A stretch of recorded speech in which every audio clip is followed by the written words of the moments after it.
Bonsoir. En lieu et place d'enquête exclusive, ce soir, M6 vous propose un film d'une intensité exceptionnelle. Il raconte une histoire d'aujourd'hui. Cette histoire, c'est celle du conflit entre Israël, qui a fêté cette année ses 60 ans d'existence, et la Palestine, un pays qui n'est pas reconnu par l'ONU, mais qui existe bel et bien dans le cœur de millions de Palestiniens à travers le monde. Vous avez peut-être regardé jeudi dernier De Auschwitz à Jérusalem. Ce film se terminait en 1948. Aujourd'hui, nous allons vous raconter la suite, toujours de la même manière, c'est-à-dire sans vous asséner une leçon d'histoire avec des dates, des chiffres, des faits racontés de manière soi-disant objective. Nous allons vous faire partager le destin d'hommes et de femmes, qu'ils soient palestiniens ou israéliens, qui ont été les acteurs de ce conflit du Proche-Orient. Un conflit qui presque tous les soirs déferle sur nos écrans. Cette histoire qui conditionne l'avenir de la planète se passe dans une région grande comme un mouchoir de poche. C'est là que sont nées trois grandes religions monothéistes. Cela se passe aussi dans une région de la planète riche en pétrole. C'est dire à quel point les regards du monde entier se portent sur ce conflit. Ce film est libre de droit pour les professeurs qui peuvent le montrer en classe à l'appui de leurs cours. Israël, Palestine, 60 ans de violence, c'est un film de Mathieu Schwartz.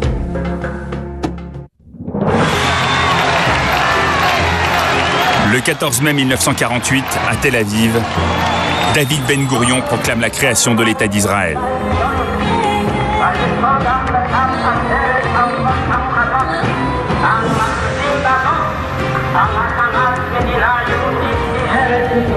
Le peuple juif a enfin un pays. 3 ans après la chute du nazisme et le massacre de 6 millions d'entre eux, les Juifs peuvent s'établir sur la terre de leurs ancêtres.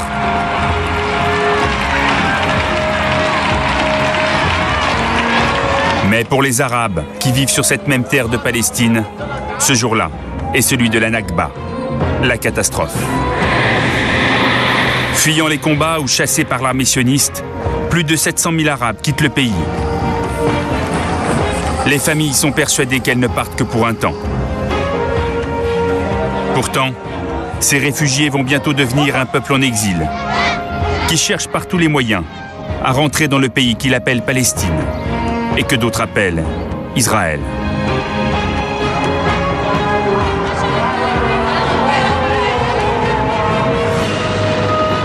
Guerre.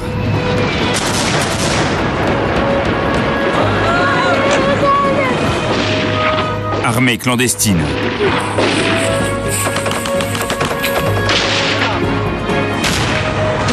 Terrorisme.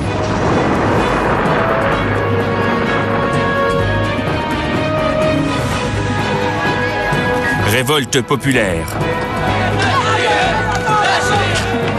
Et répression.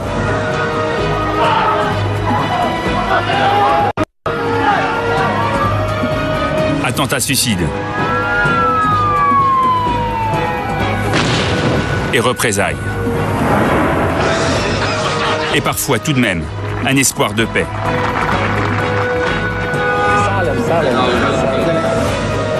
La lutte pour cette même terre, revendiquée par deux peuples, se poursuit sans relâche depuis 60 ans.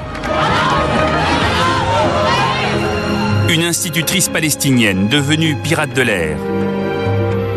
Un étudiant du Caire, promu commandant de la guérilla. Un enfant de Gaza, qui a grandi dans un camp de réfugiés. Mais aussi le fils d'un pionnier d'Israël, réserviste de l'armée. Et un jeune réalisateur de Tel Aviv, plongé malgré lui au cœur de l'intifada. À l'aide de photos et de films personnels, voici comment 5 destins, radicalement différents, ont traversé une tragédie dont on ne voit pas la fin.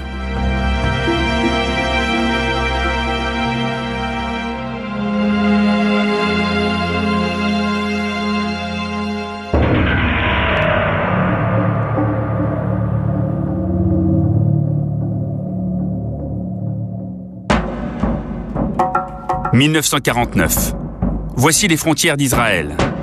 Plus de 700 000 Palestiniens se sont réfugiés dans les pays voisins.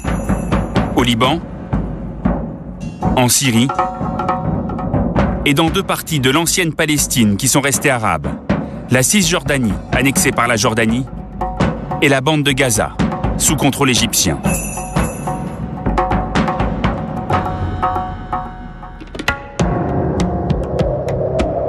Les réfugiés sont massés aux frontières. Ils sont partis dans la précipitation et ils attendent de rentrer chez eux.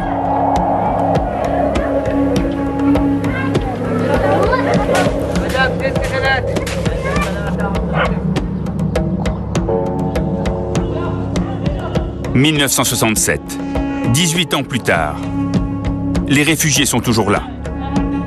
Les constructions en béton ont peu à peu remplacé les tentes de fortune. Mais l'espoir d'un retour en Palestine est toujours aussi fort.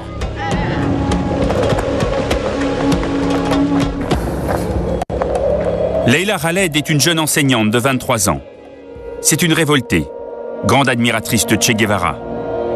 Dans son journal, elle écrit « Les sionistes nous ont chassés de notre patrie. Ils vivent dans ma ville parce qu'ils sont juifs et qu'ils possèdent la force.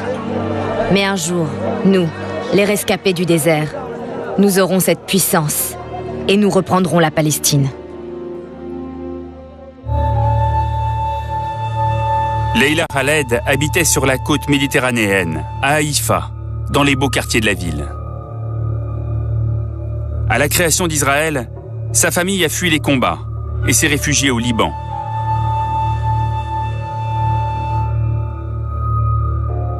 La voici avec ses frères et sœurs devant la maison. C'est la plus petite, elle a 4 ans. C'était juste avant son départ. Et depuis, elle prépare son retour. I was knitting canvas. Je faisais de la broderie sur un canevas. J'en faisais tout le temps pour l'accrocher dans notre maison à Haïfa. C'était une illusion, mais j'étais persuadée que nous allions libérer la Palestine.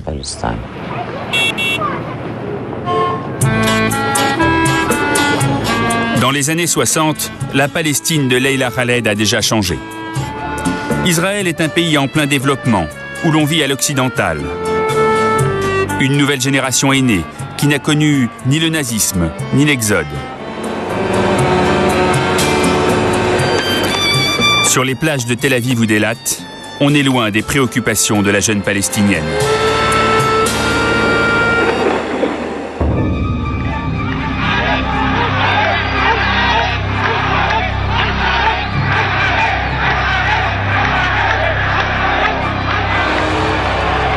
Pourtant, ce printemps 1967, Leila Khaled a des raisons d'y croire. Dans les capitales arabes, la foule est chauffée à blanc. Ici, en Égypte, les manifestants crient mort aux Juifs. Le président, Gamal Abdel Nasser, appelle à détruire Israël. Il est soutenu par son allié soviétique et par le monde arabe qui ne veut pas de ce nouveau voisin. La guerre de reconquête semble imminente. Au sud, l'Égypte rapproche ses troupes de la frontière. À l'ouest, l'armée jordanienne est en état d'alerte. Au nord, c'est la Syrie qui se prépare à la guerre. Et sur les radios arabes, on prévient les Juifs en hébreu.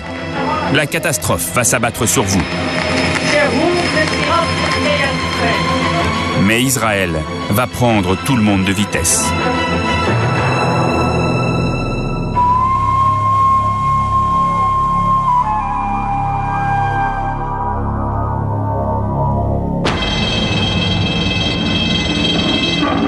Le 5 juin 1967, à 7h45, l'aviation israélienne décolle en direction du Caire. Les pilotes n'ont été informés de leur mission qu'au dernier moment. En quelques minutes, les avions sont en Égypte.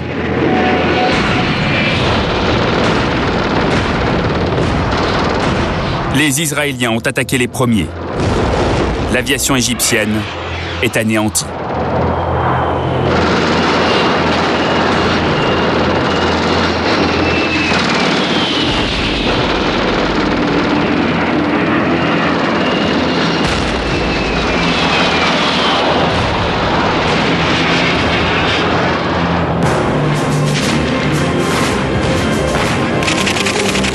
Au sol, les tanks israéliens enfoncent les troupes ennemies sur toutes les frontières. Parmi les chars, il y a celui du commandant Uri Hurwitz de la 45e brigade.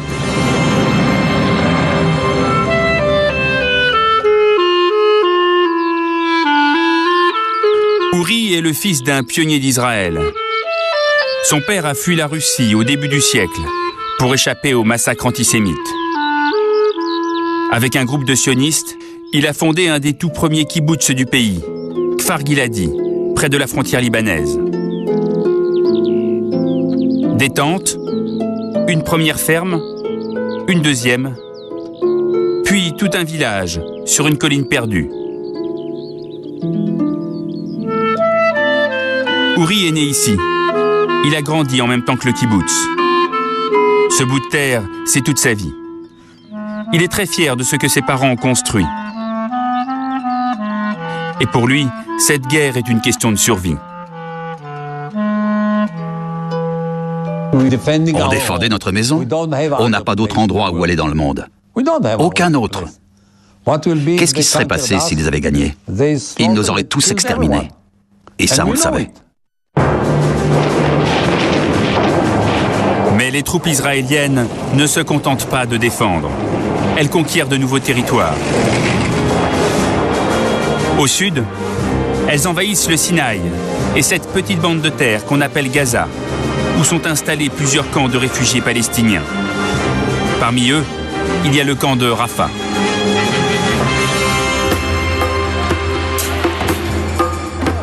Les réfugiés sont loin du mode de vie moderne et occidental de Tel Aviv. Ils vivent à une autre époque. Il n'y a pas d'eau courante dans les maisons, ni d'électricité.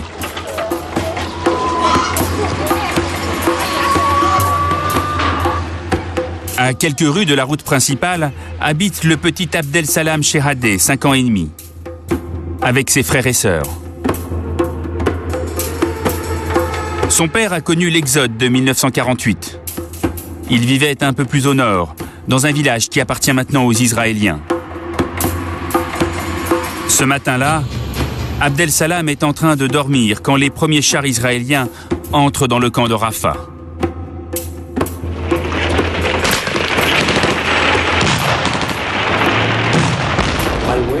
J'ai été réveillé soudainement. Il y avait des gens partout dans la rue. On entendait « Les Juifs sont entrés dans la ville ».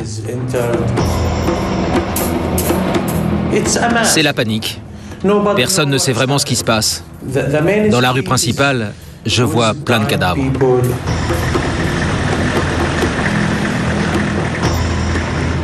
Pour nous, après 67, tout allait changer. À Jérusalem aussi, tout va changer. Les Israéliens envahissent la partie arabe de la ville sainte. Un rêve qu'ils n'avaient pu réaliser en 1948, lors de la guerre d'indépendance. Après 2000 ans d'exil, les Juifs sont à nouveau maîtres du mont du Temple, le premier lieu saint du judaïsme. Le ministre de la Défense, Moshe Dayan, l'homme au bandeau, et le général victorieux Yitzhak Rabin sont au pied du mur des lamentations.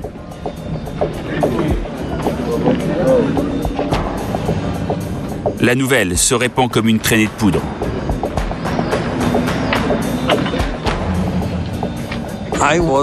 J'étais en contact radio avec mon chef. Et un gars que je connaissais était à Jérusalem. Il a appelé toutes les unités. Et il nous a dit, on a conquis Jérusalem.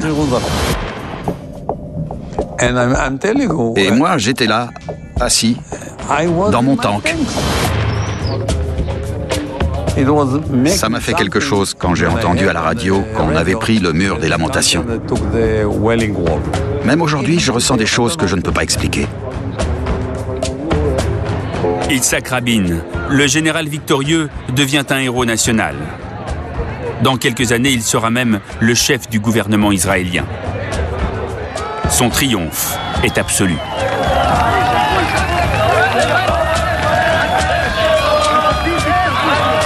The Israeli soldier is very good soldier.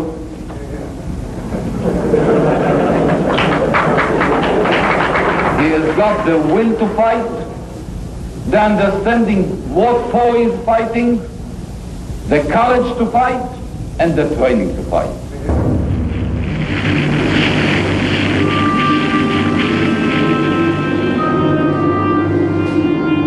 En 6 jours seulement, les armées égyptiennes, jordaniennes et syriennes sont défaites. Ces images de déroute arabe font le tour du monde. Non seulement Israël n'a pas été détruit, mais l'État juif multiplie sa surface par 4. Les soldats de l'État hébreu ont planté leur drapeau dans le Sinaï, à Gaza, en Cisjordanie, à Jérusalem-Est et dans le Golan.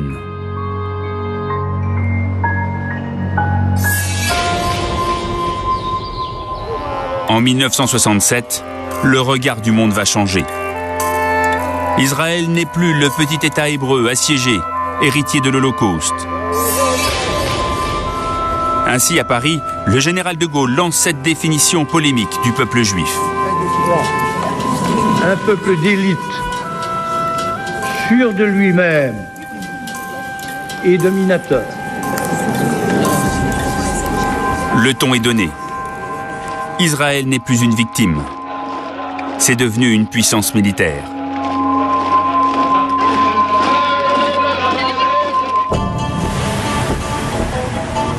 Dans les pays voisins, la défaite arabe est une surprise. Salah al-Tamari est palestinien, né à Bethléem. Quand la guerre commence, il fait ses études au Caire. Il ne participe pas aux manifestations contre Israël parce qu'il révise ses examens. Mais il écoute la radio égyptienne qui annonce des grandes victoires arabes. Jusqu'au jour où il découvre la vérité.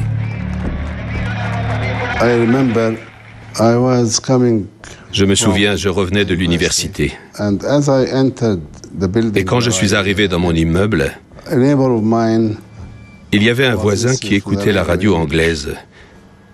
Et c'était le ministre de la Défense israélien, Moshe Dayan, qui faisait une conférence de presse à Jérusalem. Ça a attiré mon attention. Je me suis arrêté pour écouter et il disait « On est arrivé là et on n'a pas l'intention de partir ». J'ai réalisé que tout ce qu'on entendait à la radio arabe était faux. Les Israéliens occupaient la Cisjordanie, les Israéliens occupaient le Sinaï et les pays arabes avaient perdu la guerre. Je ne tenais plus sur mes jambes. Je me suis effondré dans les escaliers. J'étais démoralisé, complètement anéanti.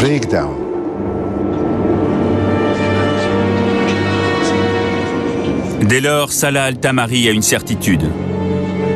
Pour combattre Israël, les Palestiniens ne pourront compter que sur eux-mêmes. Mais il leur manque une armée et un chef.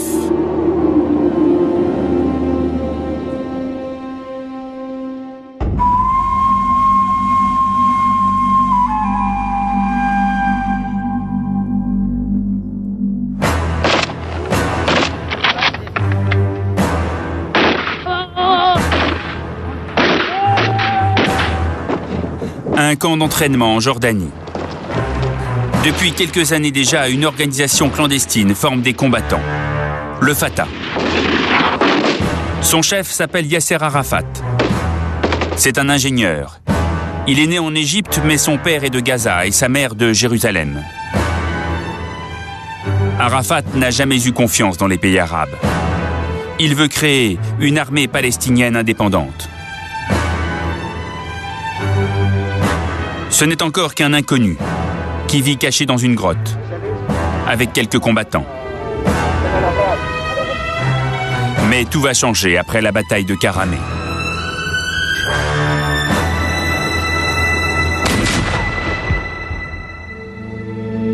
Karameh, c'est un camp de réfugiés en Jordanie, à quelques kilomètres de la frontière. Yasser Arafat y tient son quartier général. D'ici, les combattants lancent leurs opérations de guérilla vers Israël. Parmi eux, il y a maintenant Salah al-Tamari, l'ancien étudiant du Caire.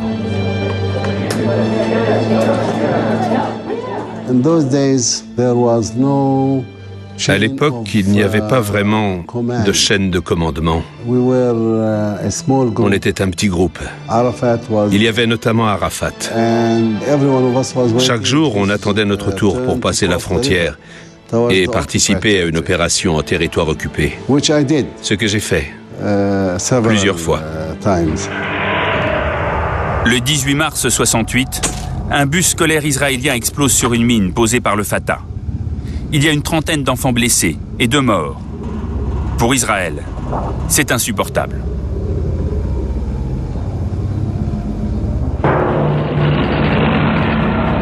Les représailles sont massives. Une armée de 6500 soldats doit anéantir Karameh et ses 300 fédayines.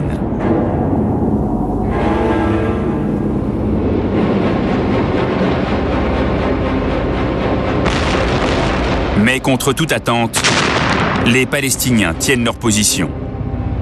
Al-Tamari est chargé de la résistance. Ce qui est important à Karameh, c'est que nous, des jeunes gars, nous avons décidé de combattre.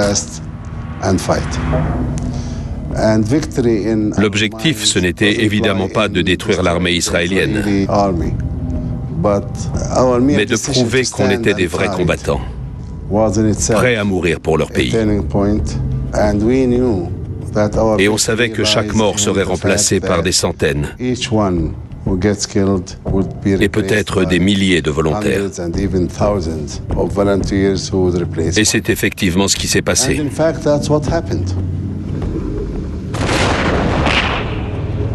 Après 15 heures d'affrontement, les blindés israéliens entrent dans Karameh. Les Palestiniens sont décimés. La moitié ont été tués. Les autres sont prisonniers ou en fuite. Mais pour la première fois, depuis la guerre des 6 jours, des Palestiniens ont résisté à Israël. Des soldats hébreux sont blessés, il y a même des morts.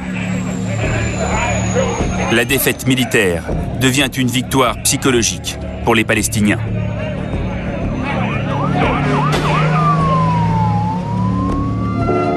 Aux yeux du monde arabe, le chef des combattants est un héros. Yasser Arafat sort de la clandestinité. Il donne ses premières interviews à la presse internationale.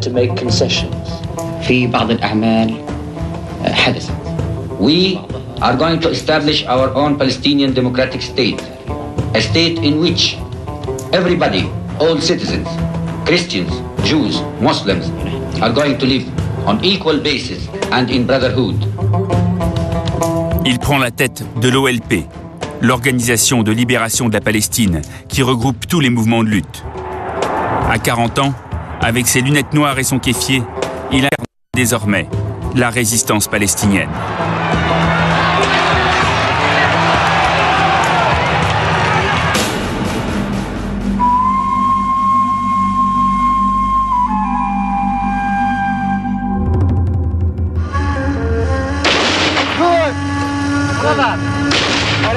Pendant ce temps, Leila Khaled, la jeune institutrice palestinienne, s'entraîne dans un camp militaire. Elle n'est pas dans le Fatah de Yasser Arafat. Elle a rejoint le FPLP, une branche plus radicale de la guérilla. Et elle attend sa première mission.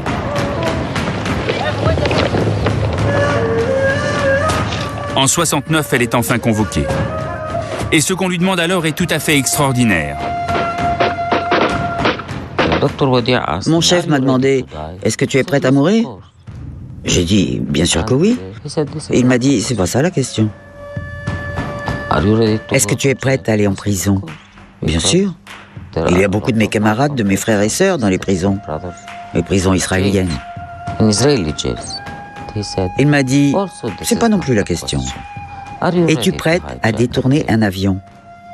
J'ai rigolé. C'était tout nouveau pour moi, toute cette terminologie. Je rigolais et il m'a demandé « Pourquoi tu ris ?» Je lui ai expliqué que je m'imaginais en train de courir avec un avion sur le dos et que tout le monde me courait après. Je ne savais pas ce que ça voulait dire. Il m'a dit « Tu es prête ?» Je lui ai répondu que j'étais prête pour tout. Mais je lui ai demandé « Est-ce que je vais aller en Palestine ?» Il a répondu, on verra. 29 août 1969. Un vol TWA, Los Angeles-Tel Aviv, fait une escale à Rome.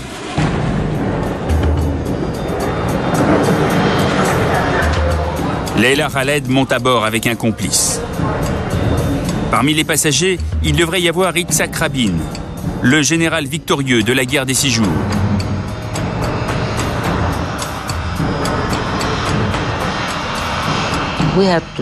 Il fallait faire quelque chose pour que le monde entier se pose la question.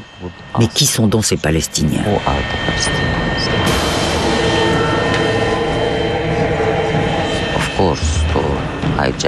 Il était clair que si nous détournions un avion avec une personnalité comme Rabin à bord, Israël ne pourrait pas l'ignorer et serait obligé de l'échanger contre des prisonniers. Malheureusement, Rabin a changé d'avion à Rome. Après le décollage, les 2 pirates font irruption dans le cockpit. Le vol qui devait atterrir à Tel Aviv est détourné vers la Syrie. Il survole Israël. Pour la première fois, Leila Khaled revoit Haïfa, la ville de son enfance. J'ai demandé au pilote de descendre. Il est descendu. Des avions militaires israéliens nous ont encerclés. Alors j'ai dit à la radio, « Nous sommes le Front populaire de la Palestine libre. Répétez. » Le type de la tour de contrôle a dit « Front populaire Palestine ». J'ai dit « Je ne vous comprends pas. Dites-le clairement. » Et il l'a répété clairement 3 fois. Pour moi, c'était une victoire. C'était la première fois de notre vie qu'on entendait dans une autre langue quelqu'un dire la Palestine libre et arabe. Quelques minutes plus tard, l'avion se pose en Syrie. Les passagers sont évacués. Les pirates de l'air font exploser l'appareil. Un geste spectaculaire pour interpeller l'opinion publique. Leila Khaled fait la une des journaux. Mais elle ne va pas s'arrêter là. By hijacking that plane, we can tell those people that there's a war, there's a cause here in the Middle East. So just not come here. Now you are continuing to fight for that cause and fighting that war. Yes.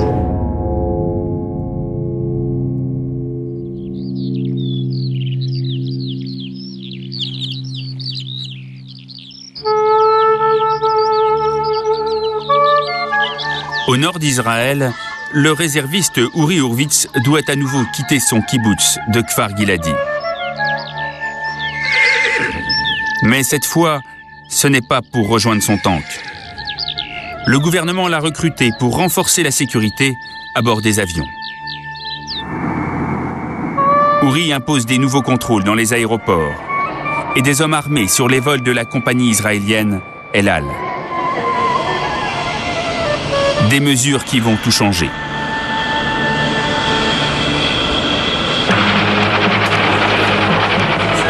« 6 septembre 70, aéroport d'Amsterdam. Le vol El Al en direction de New York va décoller. Parmi les passagers, personne n'a remarqué Leila Khaled et son complice, Patrick Arguello, un militant sud-américain. Malgré les mesures de sécurité, ils sont montés à bord, armés de pistolets et de grenades. Leila est passée inaperçue. Elle a fait 3 opérations de chirurgie esthétique pour ne pas être reconnue.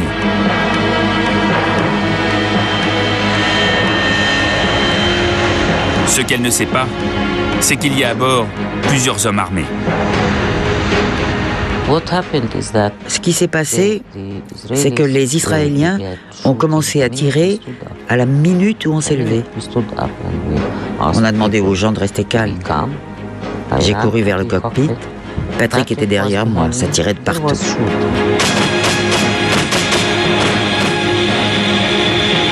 Quand l'avion se pose à Londres, Patrick Arguello est mort. Leila Khaled est aussitôt emprisonnée. pas pour longtemps. Car à quelques milliers de kilomètres de là, 3 autres avions ont été détournés par des pirates du groupe de Leila Khaled. Ils ont atterri sur un aéroport désaffecté aux mains des Palestiniens, à Zarqa, en Jordanie.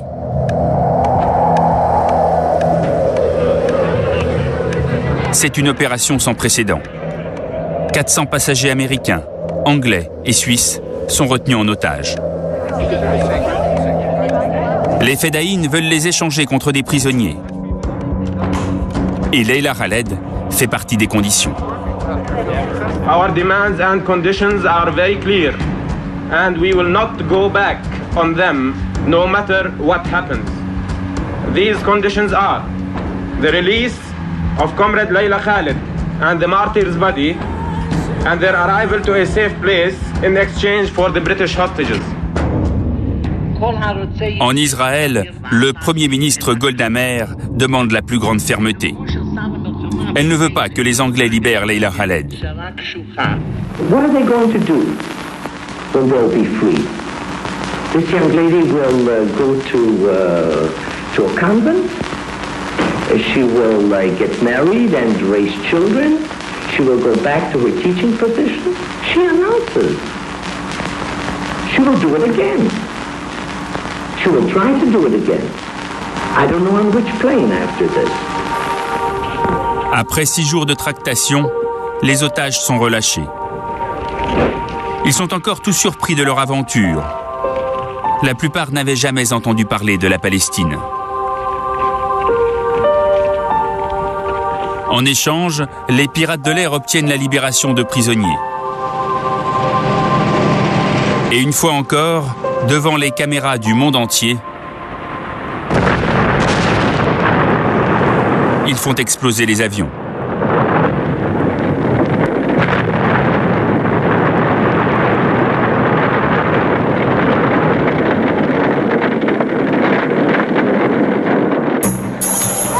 Leila Khaled est extradée vers l'Égypte, où de mauvaises nouvelles l'attendent. Les Égyptiens pleurent la mort de leur président, Gamal Abdel Nasser, l'homme qui prétendait détruire Israël en 1967. Leila a perdu un de ses héros. Mais d'autres événements, plus graves encore, se sont produits dans un pays voisin.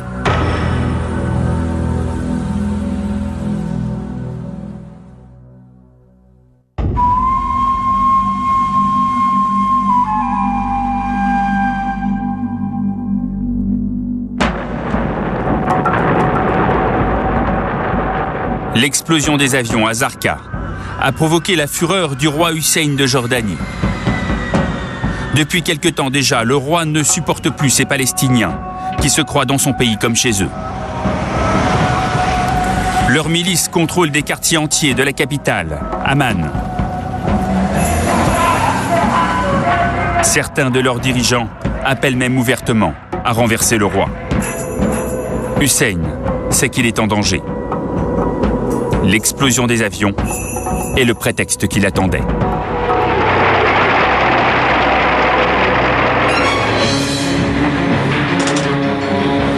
Le 17 septembre, il lance ses troupes à l'assaut des camps de réfugiés. Des milliers de morts. Un carnage dont il n'existe presque aucune image. Et que les Palestiniens appelleront Septembre Noir.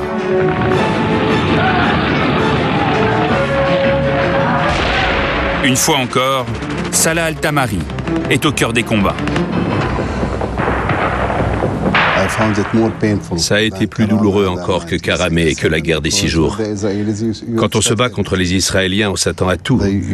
Ils ont occupé notre terre, ce sont nos ennemis. Mais là, c'est la Jordanie. Ce sont nos frères. On fait partie du même peuple, de la même nation, de la même culture. Malheureusement, c'est arrivé. Et on a payé le prix fort. Un nouvel exode commence.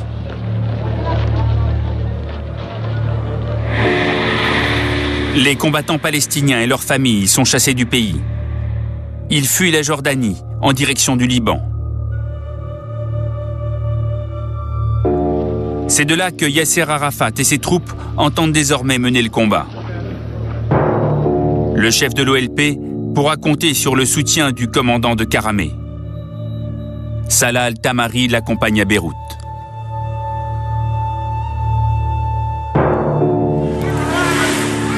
Leila Khaled aussi part au Liban. Désormais, elle s'occupe de l'instruction dans des camps d'entraînement. Ces 2 détournements ont fait d'elle une star. Mais l'époque des prises d'otages qui se termine bien est révolue.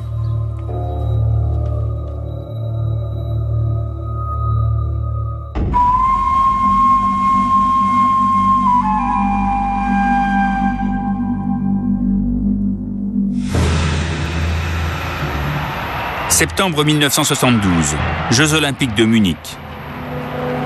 Il se passe quelque chose dans le pavillon israélien. Au balcon, des hommes cagoulés. Un commando palestinien a pris en otage la délégation israélienne. Il s'appelle Septembre Noir, en mémoire du massacre jordanien. C'est un événement mondial. Jamais les Palestiniens n'ont été aussi médiatisés. L'opération se termine en tragédie. La police allemande donne l'assaut.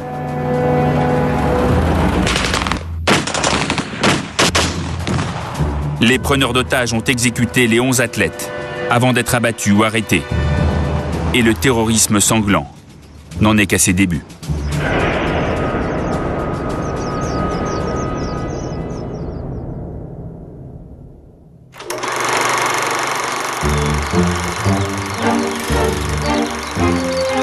C'est dans ce climat qu'est né Yariv Horowitz à Tel Aviv, en Israël.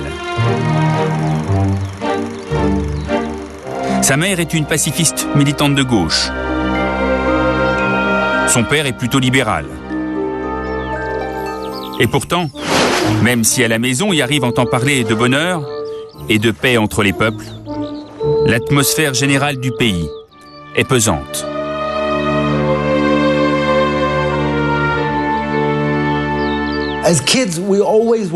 Quand on était enfant, on avait très peur des Arabes, à cause des attaques terroristes à la télé et dans les journaux.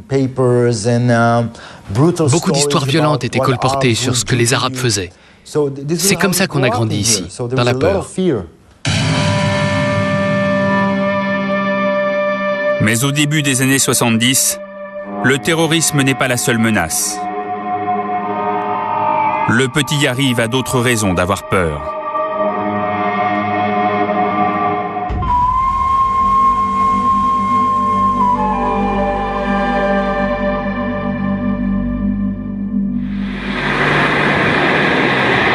« 6 octobre 73. Il est 14h quand retentissent les sirènes d'alarme en Israël.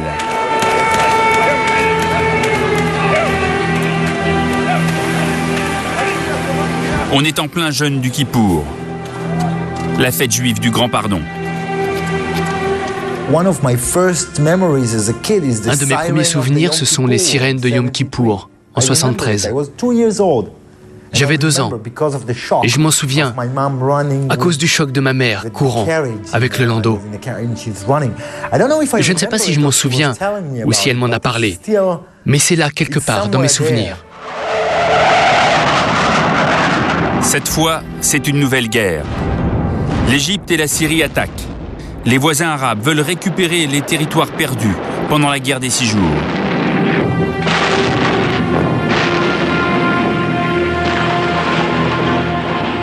À Gaza, dans le camp de réfugiés de Rafah, tout près de l'ancienne frontière égyptienne, le petit Abdel Salam a grandi.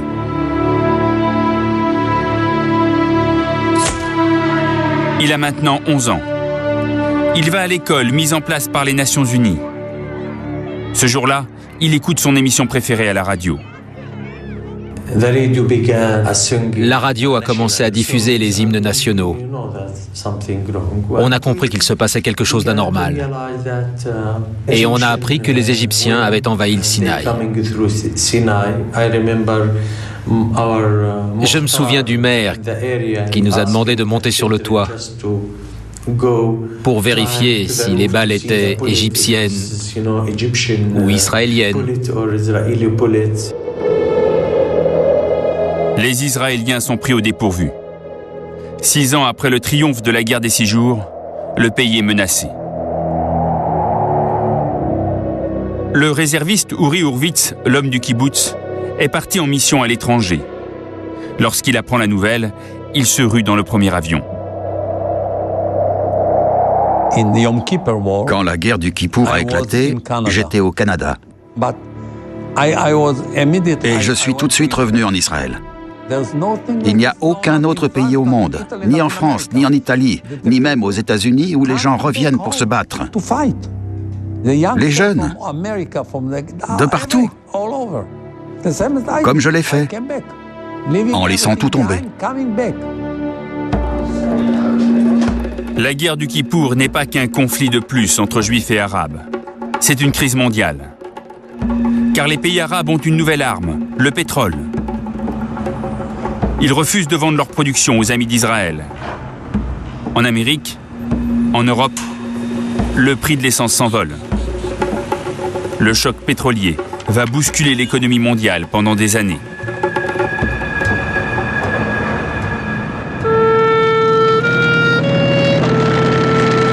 Après 15 jours de combat et de lourdes pertes, Israël a tout de même gagné la guerre. Mais le pays a montré sa fragilité. Faire la paix devient une nécessité. Et son principal adversaire y est prêt.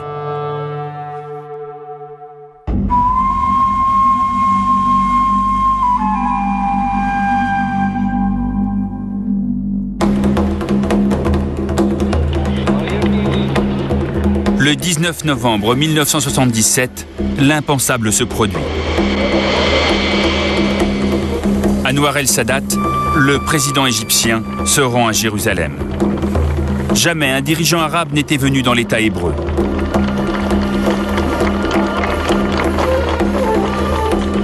Uri Hurwitz est au pied de l'appareil. Lui qui est si fier d'être israélien, il est impressionné par le sang-froid du président égyptien. Quand il est sorti de l'avion, il a salué tout le monde. Il a serré des mains, dit bonjour. Puis il est allé voir le général Motagour. Sadat lui a dit « Alors, tu croyais pas que j'allais venir, hein ?» Eh bien, me voilà. Et on lui a répondu « Bienvenue ». Il fallait beaucoup de courage pour venir. Et il l'a fait.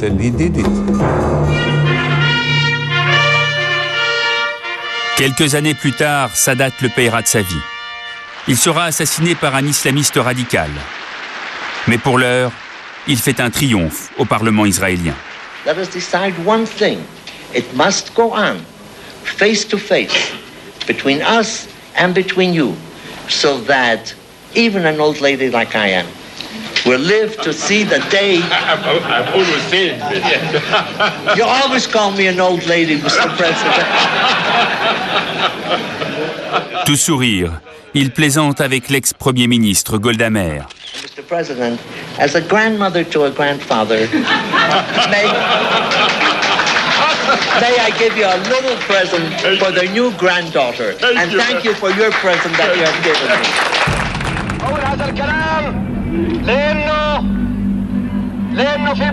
Au même moment, à 200 km de là, au Liban, Yasser Arafat harangue ses troupes. Pour les siens, cette visite n'est pas une bonne nouvelle. Un pays arabe pactise avec l'ennemi et le sort des Palestiniens passe au second plan.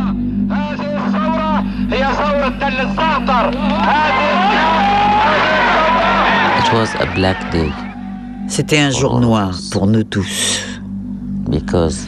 Parce que c'était la première fois que quelqu'un violait notre pacte contre Israël.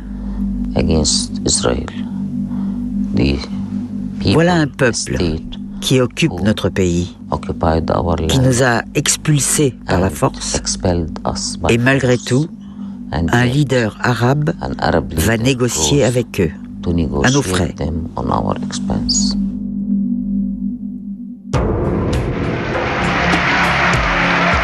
Un an plus tard, l'Égypte et Israël signent la paix à Camp David aux États-Unis.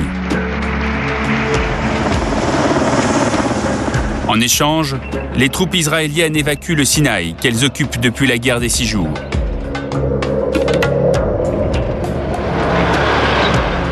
Pour la première fois, l'État hébreu est en paix avec un voisin.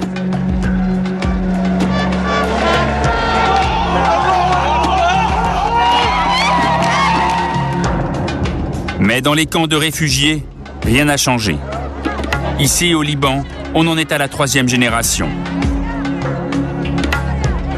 Les Palestiniens arrivés en 1948 ont eu des enfants, des petits-enfants, qui n'ont pas de nationalité. Ils ne sont que réfugiés.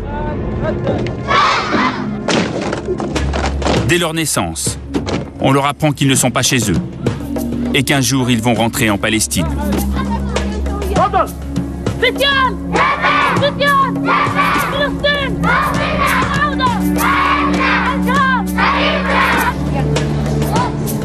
Ils connaissent tout de Jérusalem, de l'histoire palestinienne et de ses symboles.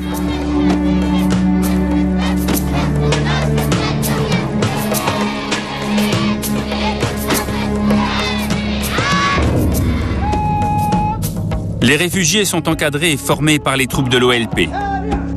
Depuis son exil de Jordanie, Yasser Arafat a fait du Liban son nouveau quartier général. Il est ici, comme chez lui.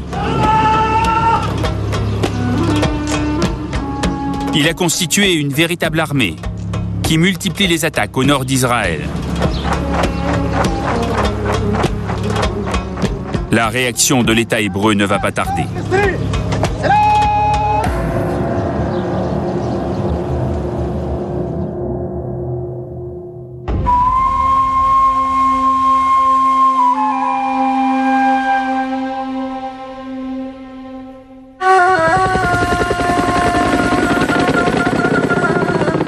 En 1982, Israël se prépare donc à une intervention au Liban, baptisée « Paix en Galilée ».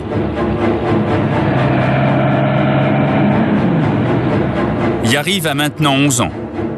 Il est fier de voir son grand frère partir au front. Je me rappelle que j'étais très fier à l'idée que mon frère aille servir mon pays et le défendre. Il partait pour nous aider à survivre. Et lui aussi, il était très content de partir. Quand il est revenu, c'était une autre histoire. Beyrouth, la capitale du Liban. Les Israéliens assiègent la ville.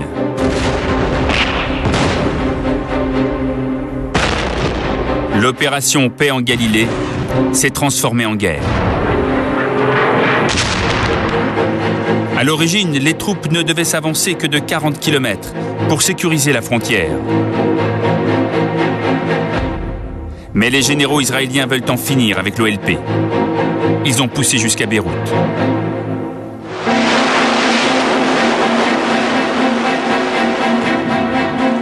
Des semaines de batailles de rue,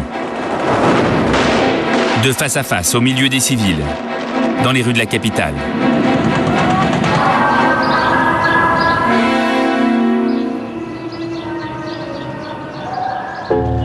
Après 70 jours de combat, les Palestiniens sont laminés. Les combattants sont évacués de Beyrouth grâce à l'intervention internationale, et notamment celle d'un contingent français.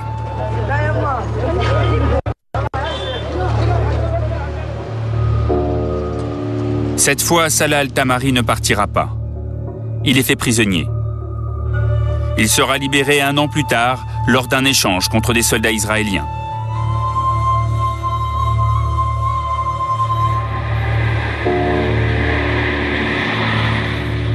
Quant à Leila Khaled, elle est bien dans un des camions qui roule vers le port. Elle est enceinte et elle vient de se marier. C'était très dur pour nous. Dans le camion qui partait vers le port, j'étais en pleurs tout le long, parce que je sentais que c'était un nouvel exode, loin de notre patrie.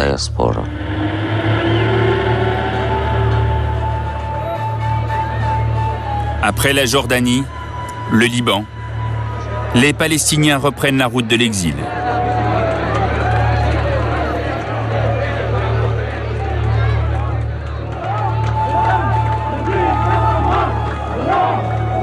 Yasser Arafat embarque pour la Tunisie, avec 4000 combattants.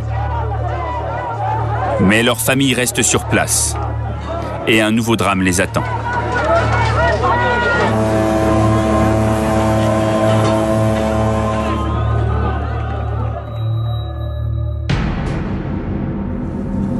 Quelques jours après le départ des combattants, dans les camps de réfugiés de Sabra et Shatila, des centaines de femmes et d'enfants palestiniens sont massacrés.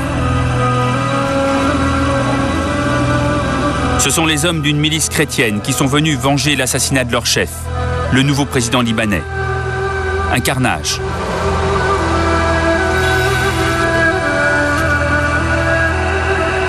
L'armée israélienne était là. Elle a laissé faire.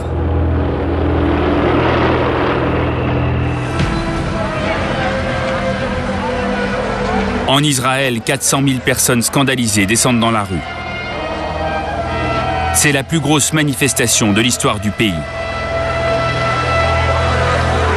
Yariv est dans la foule avec ses parents. C'était gigantesque. Il y avait énormément de gens. Il y avait beaucoup de colère, ça c'est sûr. Et les gens avaient honte. Je crois qu'ils voulaient montrer au monde entier qu'ils n'étaient pas responsables de ça et qu'ils étaient contre toute cette opération de guerre au Liban. Les Israéliens sont déroutés. Ils ne supportent pas l'idée que leur armée ait pu commettre une faute. Ils se croyaient victimes, ils se retrouvent agresseurs. Et ils vont bientôt découvrir que la révolte gronde à leur porte.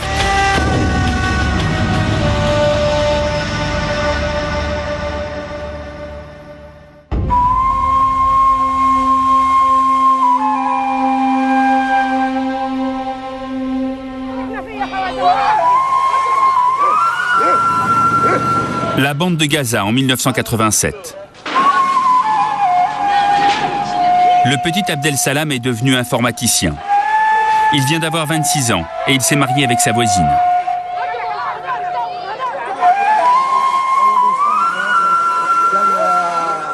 La vie à Gaza rappelle celle des villes arabes de Jordanie ou d'Égypte. À une différence près. C'est un territoire occupé depuis la guerre des 6 jours il y a 20 ans. Les patrouilles de soldats israéliens sont quotidiennes.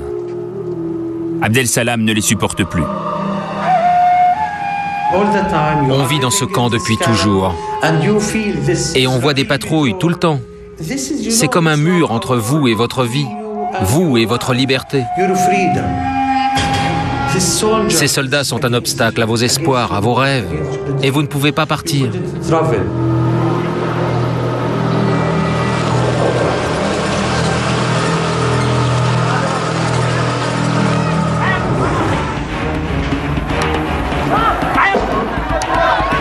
Le 8 décembre 1987, tout bascule.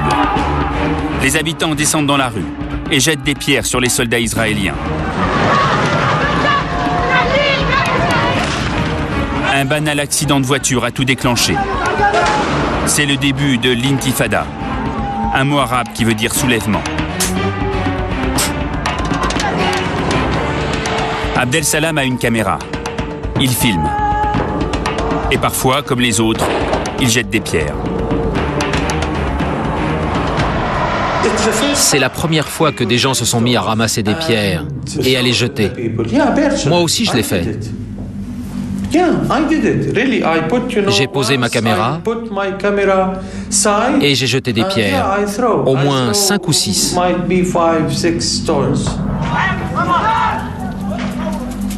C'était devenu une évidence, il fallait qu'on jette des pierres.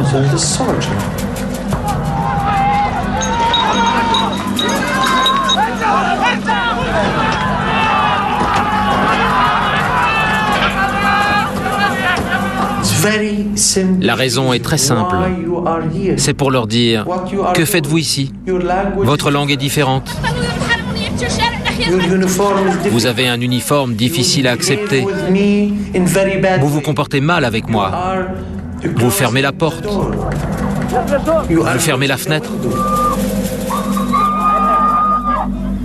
Plus d'occupation. Le message est très clair. Face aux lanceurs de pierre, Yitzhak Rabin, le général vainqueur de 1967. Il est ministre de la Défense. Comme les autres, Rabin est pris de court. Il est persuadé que c'est une révolte sans lendemain. Il choisit la fermeté. Il recommande à ses soldats d'être plus agressifs. Il leur demande même expressément de battre les lanceurs de pierre quand ils sont pris sur le fait.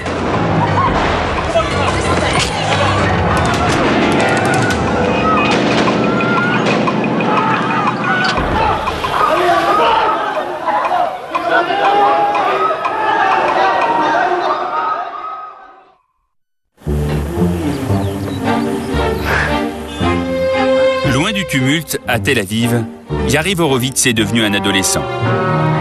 Il profite de ces derniers instants de tranquillité.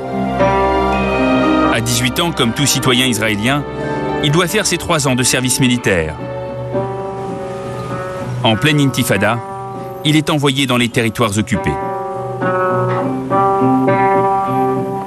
Comme il fait partie du cinéma des armées, on lui commande des films de propagande.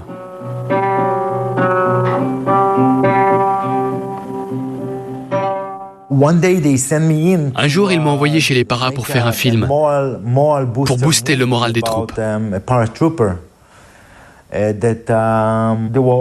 Ils étaient en fin de service militaire et ça devait leur faire un souvenir des derniers jours. C'était censé être un film très gai et très drôle. Mais les interviews vont déraper. Face à lui, les soldats se confessent. Ils racontent qu'ils sont désorientés par cette drôle de guerre et qu'ils deviennent des brutes.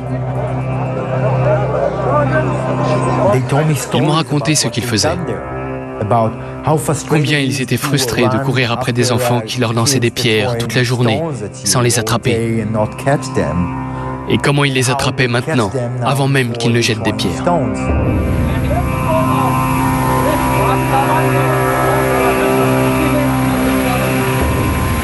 ברחוב, ואנחנו רואים איזה חבורה של איזה 5 נערים יושבים, משחקים לי 6 ושותים לי תה, אני שלום ושלווה, אנחנו חברים. עוברים, הופכים להם את השולחן, מתחילים לפרק אותם ממכות, והמ"מ אומר מה אתם עושים? ואנחנו יודעים במילא שאחרי שנלך עוד 10 מטר, הם יסתובבו, התחילו לצעוק, חייל הומו, חייל מניאק, התחילו לצעוק עלי אבנים ובקבוקים. אז אני בא במודעות כזאת, יאללה, אני אפרק אותם מעכשיו לפני זה, כי אחר כך במילא אני לא אתפוס אותם. Quand j'ai montré le film à mes chefs, ils ont été choqués. Parce que personne n'imaginait ça. De notre point de vue, l'armée israélienne était la plus morale de toutes. La moralité était sa base. Nous sommes juifs, nous avons survécu à l'Holocauste, on doit être très moral. Et quand je suis rentré, ils ont découvert la réalité. Des gamins de 18, 19 ans, et moi aussi j'avais 19 ans, qui avaient complètement perdu la tête. Le film de Yariv est un électrochoc qui remonte au sommet de l'État. Le Parlement israélien interdit à un même soldat de rester plus de 3 mois en territoire occupé. Mais chaque jour d'intifada, le fossé entre arabes et juifs se creuse un peu plus.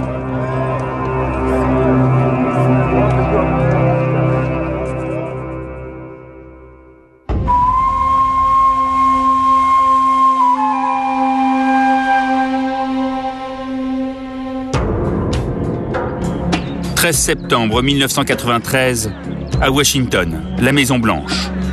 Après 6 ans de guerre des pierres, enfin un immense espoir. Yasser Arafat a été surpris par l'intifada. Pour ne pas se laisser déborder, il doit absolument reprendre l'initiative. Face à lui, le nouveau Premier ministre est Yitzhak Rabin. Il a compris son erreur. L'intifada n'est pas un feu de paille. Il faut négocier. Entre eux, il y a l'Amérique de Bill Clinton qui joue un rôle décisif. La première guerre du Golfe en Irak a laissé des traces. Depuis 1991, les Américains sont convaincus qu'il faut pacifier cette région du monde au plus vite. n'est pas réglé, mais la paix est en marche.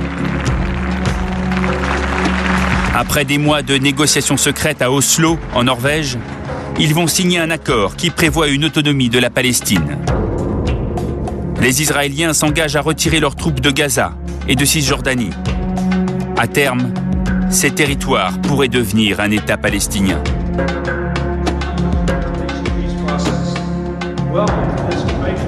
Le monde entier attend l'événement.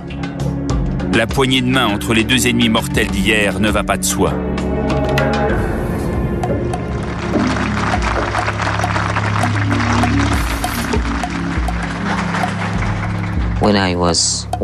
Quand je regardais la télévision, je voyais les images saigner.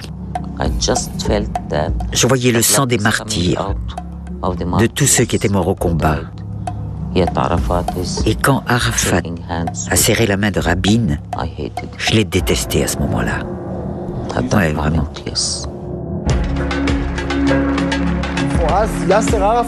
Pour nous, quand on voit l'image de Yasser Arafat, elle est forcément accompagnée de sang. Alors quand on le voit serrer la main de Rabin, on a des sentiments très partagés. Je me rappelle Arafat arrivant pour serrer la main de Rabin. C'était une grande question en Israël de savoir s'il fallait lui serrer la main ou pas. Et la pause avant que Rabin ne tende sa main, il est comme ça et puis il se dit « Allez, allons-y ».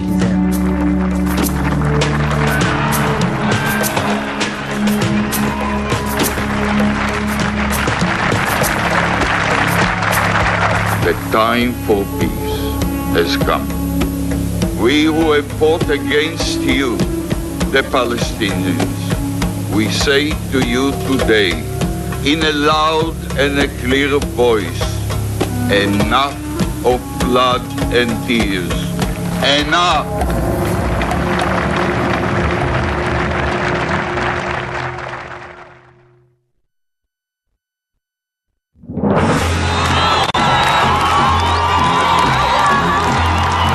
Quelques mois plus tard, grâce aux accords d'Oslo, Yasser Arafat, le chef des combattants, rentre pour la première fois en Palestine.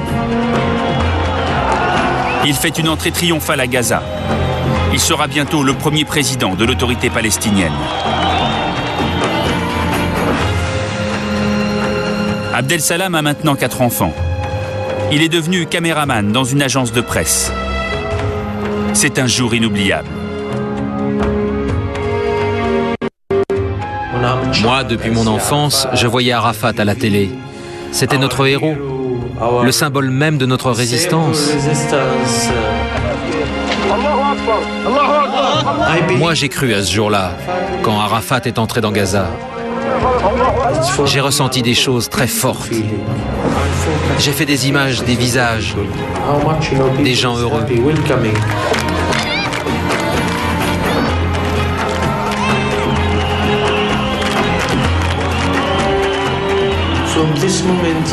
Là, on se dit que la paix peut réussir. Je suis très optimiste à ce moment-là. Vraiment. Dans l'euphorie des négociations, quelques exilés sont autorisés à rentrer.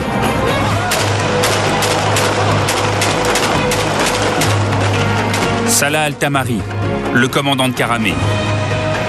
Pour la première fois depuis la guerre de 1967, il peut retourner dans sa ville de Bethléem.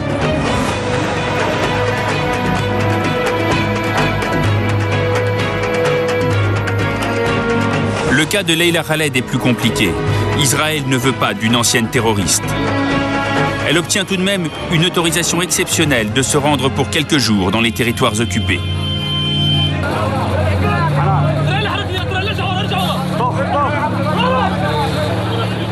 Dès que j'ai vu le drapeau israélien, c'était terrible pour moi. C'est la première chose que j'ai vue en passant la frontière.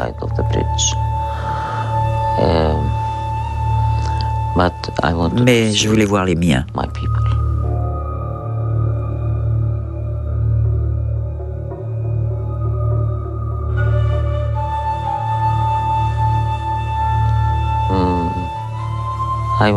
J'y suis allé et mon peuple m'a reçu. Je n'aurais jamais rêvé une chose pareille. C'était comme si je connaissais tout le monde, alors que je ne connaissais personne.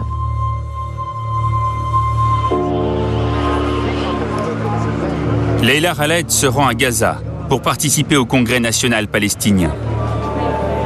Abdel Salam est là. Il filme son interview.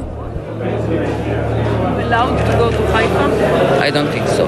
You don't think so? I'm allowed to. Quand on voit une femme comme Leila Khaled qui a détourné un avion et qu'on la voit là, on se dit que peut-être c'est le début de la paix, que les Israéliens vont faire des concessions, que les Palestiniens vont faire des concessions, qu'on est au début d'une nouvelle ère. Mais c'est pas ce qui s'est passé.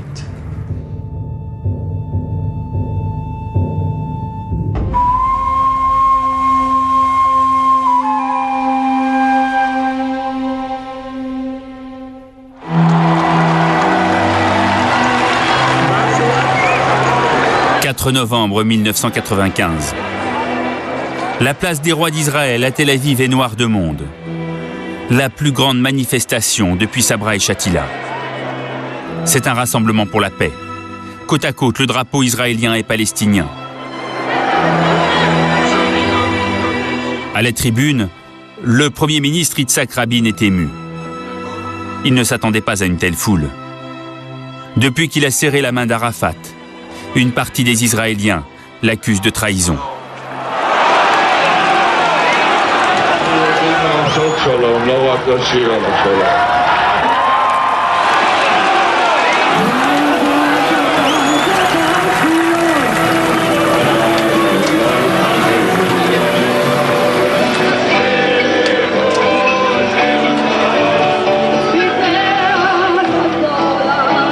Les quelques paroles de cette chanson seront ses derniers mots. Quelques secondes plus tard, il quitte la tribune. Un extrémiste juif lui tire 3 balles dans le dos.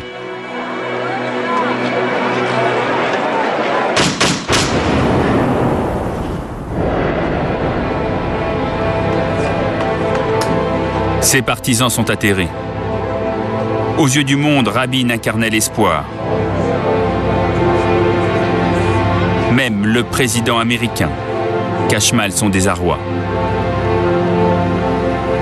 Yitzhak Rabin was my partner and my friend. I admired him and I loved him very much. Because words cannot express my true feelings, let me just say, Shalom, Haver. Goodbye, friend.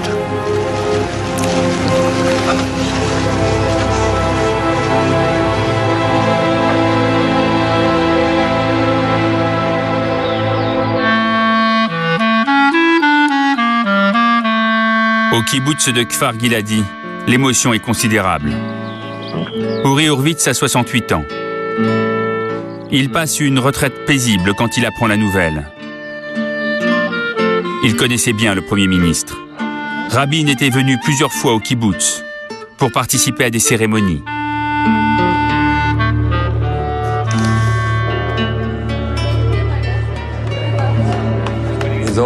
C'était horrible. Je ne sais pas comment dire mon sentiment sur cet animal sauvage qui l'a tué. J'étais vraiment très, très mal. Pas seulement moi, tout Israël. On a perdu un chef. C'était vraiment un très, très grand chef.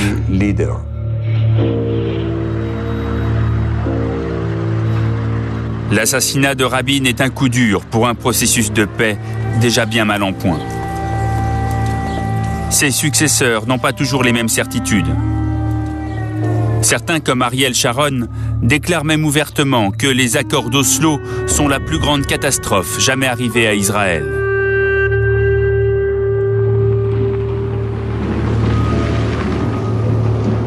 Des colons juifs, de plus en plus nombreux, s'installent dans les territoires occupés.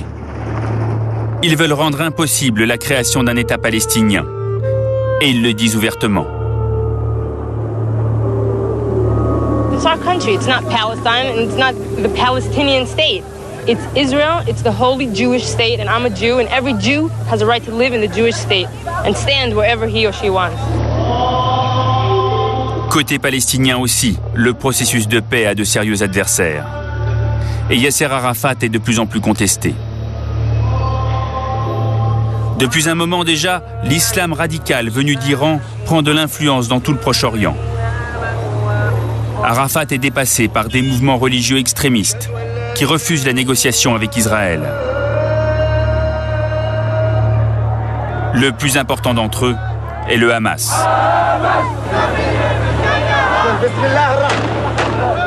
Ce parti s'est rendu incontournable en s'impliquant dans la vie sociale et dans les écoles. Peu à peu, l'intégrisme s'installe chez les Palestiniens.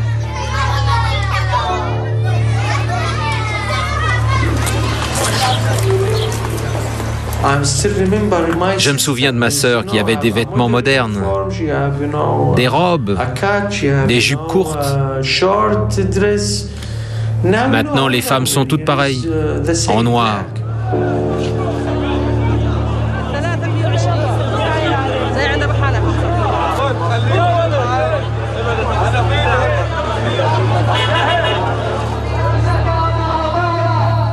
De part et d'autre, la tension monte.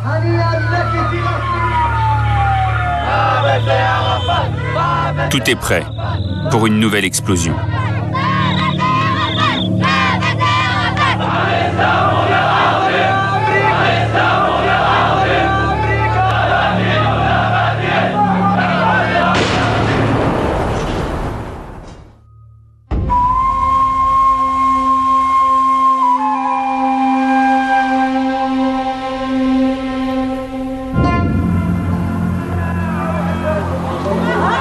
Automne 2000, sur l'esplanade des mosquées à Jérusalem.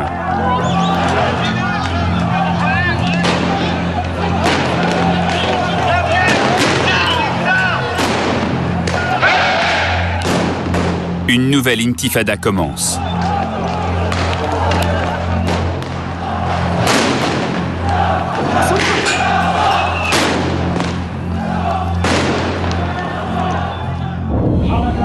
Mais celle-là n'a plus rien d'une révolte spontanée. Très vite, elle se transforme en véritable guerre. Les fusils ont remplacé les pierres.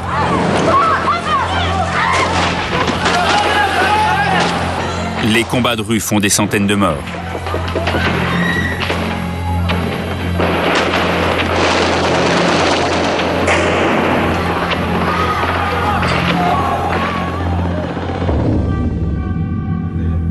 L'attentat suicide est la nouvelle arme palestinienne. Des kamikazes qui se revendiquent du Hamas ou du djihad islamique se font exploser dans les rues de Jérusalem et de Tel Aviv.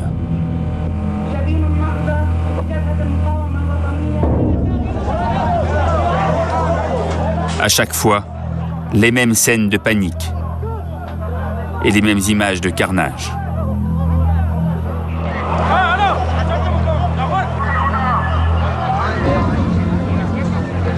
Yariv Horowitz, le jeune Israélien qui avait filmé l'intifada, est devenu réalisateur. Il vit dans le quartier en vogue de Tel Aviv. Il a peur de sortir de chez lui.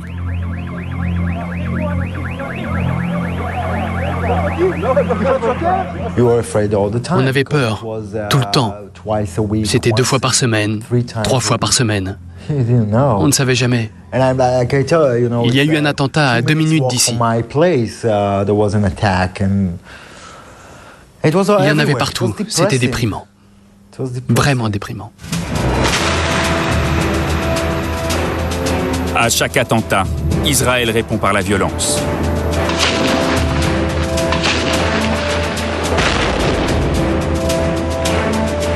Des quartiers entiers sont bombardés dans les territoires occupés.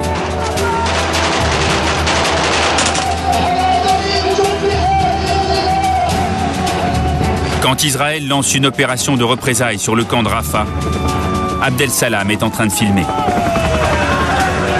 Il voit son quartier d'enfance disparaître sous ses yeux.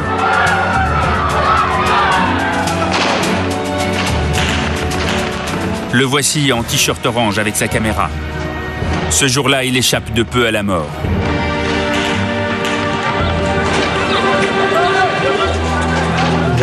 Les Israéliens ont tout détruit. Je ne pouvais même plus atteindre mon quartier.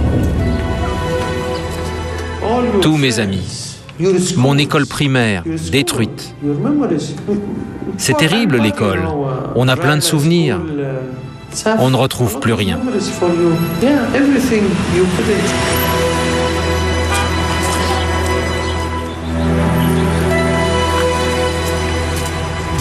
C'est comme si mon histoire était morte. Parce que quelqu'un est venu et a tué mon rêve. C'était comme ça à Rafah. Je ne pouvais pas y croire. Yasser Arafat, le vieux leader palestinien, n'est plus qu'une ombre. Le Hamas ne reconnaît pas son autorité et les Israéliens ne veulent plus parler avec lui. Il est malade. Fin octobre 2004, il est évacué vers la France pour être hospitalisé.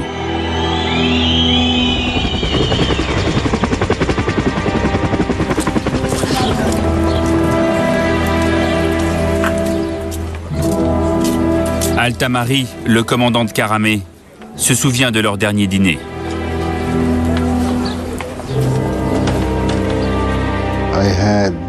J'ai dîné avec lui un jour avant qu'il parte pour Paris. C'était Ramadan. J'étais seul à partager ce repas avec lui.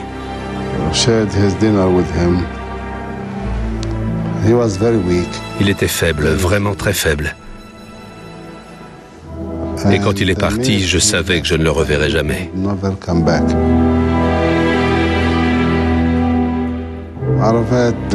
Arafat n'a jamais manqué de courage.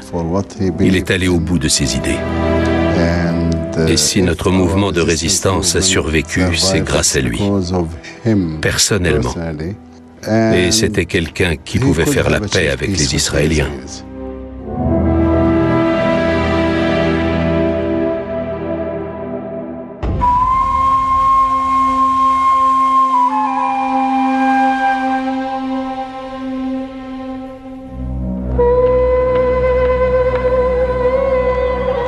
Avec la mort d'Arafat, les Palestiniens ont perdu leur guide.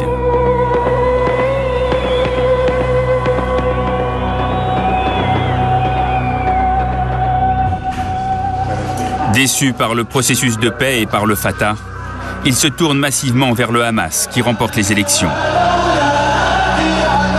Pour l'Europe et l'Amérique, le Hamas au pouvoir, c'est inacceptable, même après une victoire démocratique. Ils coupent leurs subventions à la Palestine. La situation empire. Les troupes du Fatah et du Hamas se lancent dans une guerre fratricide entre Palestiniens.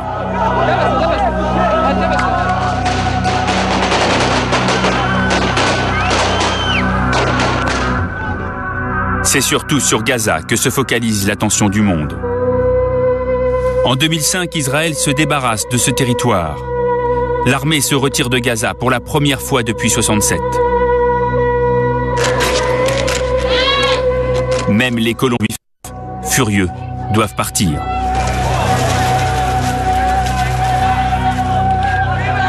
Ils sont obligés d'abandonner leur maison. Leur protection coûte trop cher. Israël ne veut plus de Gaza.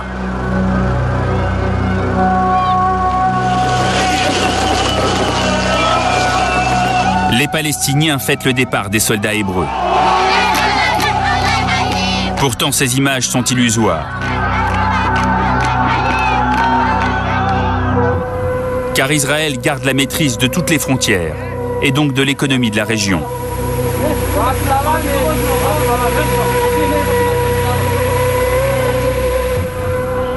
En 2007, quand le Hamas prend le pouvoir, Israël impose un blocus total du territoire. La bande de Gaza n'est plus qu'une immense prison.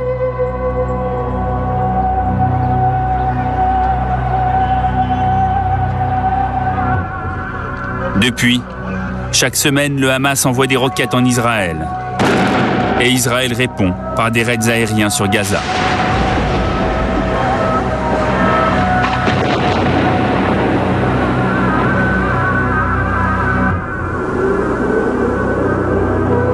Après 60 ans de violence, la paix n'a pas fait beaucoup de progrès. À l'image de ce mur construit par l'État hébreu. Un mur de plus de 700 km qui serpentera bientôt autour de toute la Cisjordanie, traversant parfois des villages.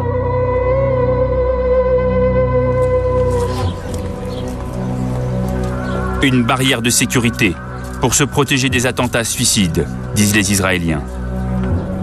Un mur de la honte pour rendre la vie impossible, disent les Palestiniens.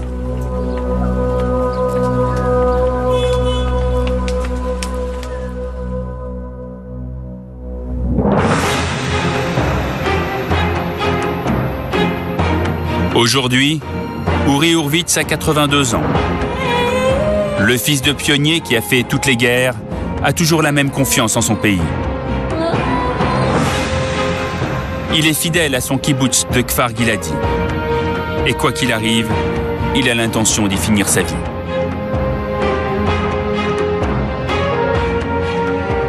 À 37 ans, Yariv Horowitz n'est plus le petit Israélien qui avait peur des attentats. C'est un réalisateur en vue à Tel Aviv. Il est retourné voir les soldats qu'il avait filmés pendant l'Intifada. Il en a fait un film sur le désarroi d'une génération.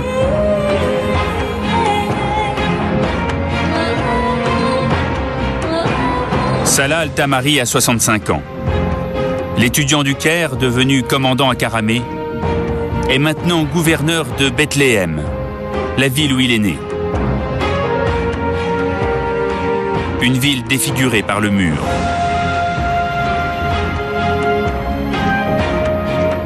Abdel Salam Shehadeh a passé ses 46 ans à Gaza.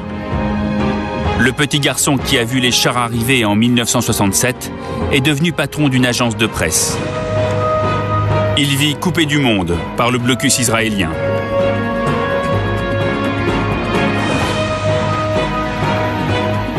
Quant à Leila Khaled, elle habite en Jordanie. La jeune institutrice réfugiée palestinienne, devenue pirate de l'air, a désormais 64 ans. Et elle vit toujours dans l'espoir de retourner un jour à Haïfa, la ville de son enfance.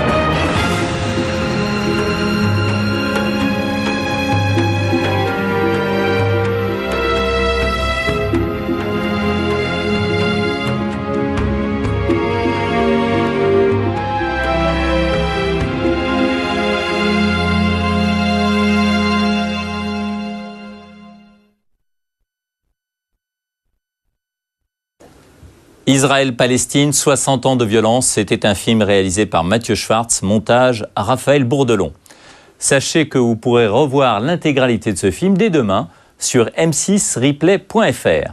La semaine prochaine, vous avez rendez-vous avec les 15 ans de Zone Interdite, une soirée exceptionnelle présentée par Mélissa Theriault. Merci d'avoir été avec nous, bonne soirée sur M6.